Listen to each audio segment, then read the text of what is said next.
Hey guys, I'm Roland with Mobile Geeks, and we're right here with HTC in Munich. And what we have right here is a LG Nexus 4 from Google and an HTC One. That's the device that was formerly known as HTC M7, which is now being rebranded or marketed as the HTC One, and that's it. There's no M7 in the name, it's just the HTC One. What I want to do is a little comparison of the both devices because they're quite the same size. They both have 4.7-inch screens. They're both quad-core phones. The difference is though the HTC M7 or HTC One has a new Snapdragon 600 processor, and my Nexus 4 only has the old one, S4 Pro, also a Snapdragon, but the old version. What I'm gonna try to do is actually I'm gonna install Quadrant Benchmark on here in a second. I just need to find it. Let me see. Where's the Play Store? There you are. And then I'll try and show you how the devices stack up against each other. There's some traffic on the network right now. While my phone downloads the stuff, I'll actually show you the hardware in comparison. So the LG Nexus has a 1.9 megapixel camera on the front. The HTC has a 2.1 megapixel camera on the front. Up here, that's the speaker grill, and on the Nexus up there too.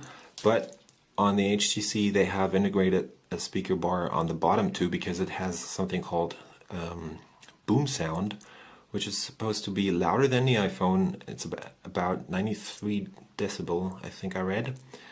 And yeah, this thing is really loud, I can tell you, but I can't really show it to you right now because there's a meeting in the other room.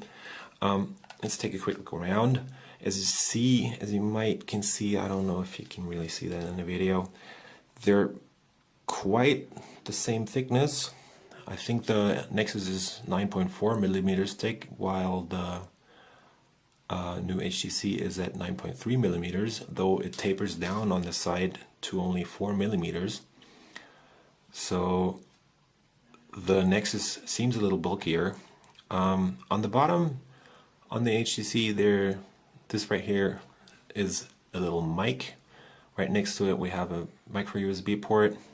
The same down here on the Nexus 4. On the sides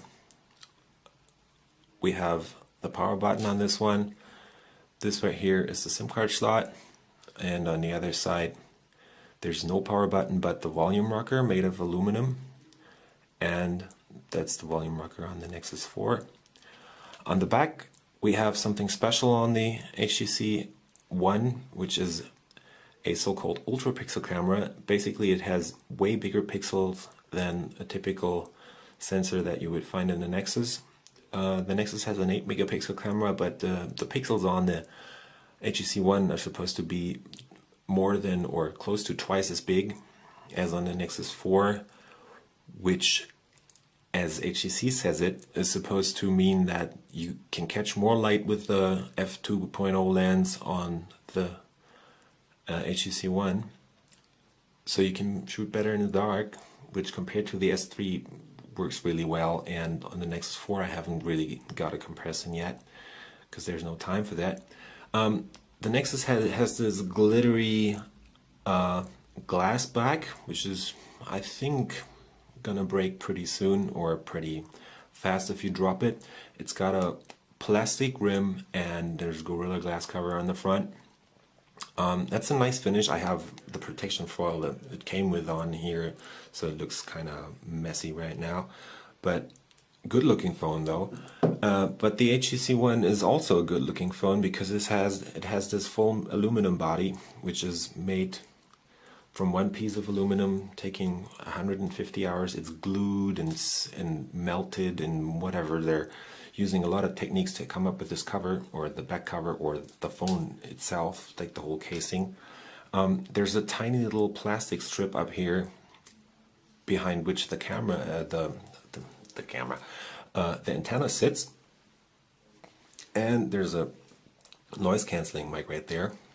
On the bottom there's another plastic strips that's kind of a design element on this new phone. And HTC says they're doing a lot in the software, which I'm not really able to show you right now. But on top there's another special thing. This is the power button of the HTC One, but another thing they do is actually, that's an IR blaster integrated into the button, so you can actually remote control your TV or whatever device you like. And there's some smart software in there, so you can not only control Sony devices as Sony does it, or whoever, but you can pretty much control any TV you like, and you can come up with your own program plans and everything. The main difference between the two devices is the display, or it kind of is the display, except for pretty much everything else. It's a 4.7-inch screen on both devices, though the Nexus only has a 720p screen. So the HTC One has a 1080p Super LCD 3 screen, which is really bright and crisp, good looking, and it's pretty much awesome. It's bright and yeah, works really well. Let me just install my quadrant here.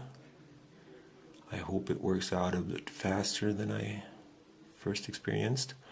Another special thing about the HTC One is this home screen. It's kind of a tiled interface. It looks kind of like a live tile interface on Windows Phone, but it really isn't. Basically, it's a feed of social stuff you get. It's news.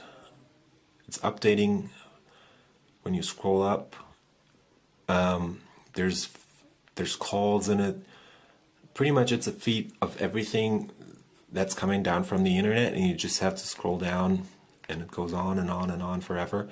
If I had set up some appointments and everything, they would be in here too. You can get rid of it.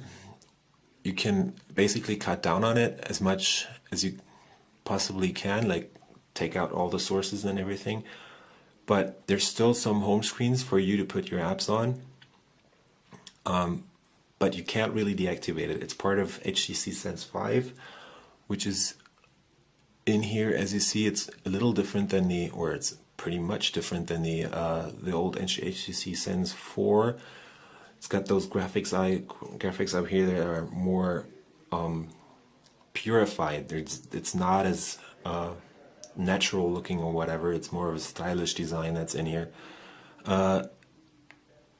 Once you get over the HTC customizations, you end up in a typical app drawer, like you know it from any other Android device. And if you want to, you can basically switch between the two home screens, or there's not really a home screen, but you can set this up as your home screen. And if you don't want to use the new view, you just hit this button down here and it switches to this. Once you get back to the home screen, which is not the home screen anymore, they're calling it blink feed, I think. Yeah, because everything, it's like the blink of an eye. That's what they're marketing it as. Works pretty well. It's basically RSS feeds plus a lot of other feed stuff that's coming down from their server.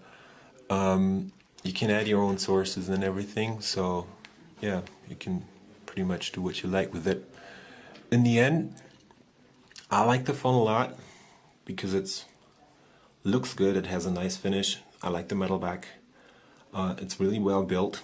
There's a couple of spots on this one where the plastic seems to be bulging from this rim in here, but that's probably because it's one of the first production units, or at least they're saying this is a production unit, but I actually think it's not, or kind of one of the first test runs or whatever. What else is there? I think there's a 2.1 milliampere, 2100 milliampere hour battery in here. This one is a 2300. And let me just see if I can run my quadrant benchmarks right here. So what we're gonna do is run the full benchmark on both devices. If I actually manage to find it. and then we'll see who comes up first. 1, 2, 3, and go.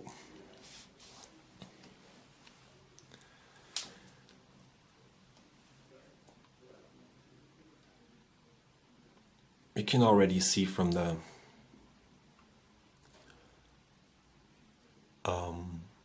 start of the benchmark that the HTC One seems to be way faster, because my Nexus 4 can't really keep up with that. Seems like the HTC is pacing ahead by far, and as soon as we're done, we're gonna see what it says.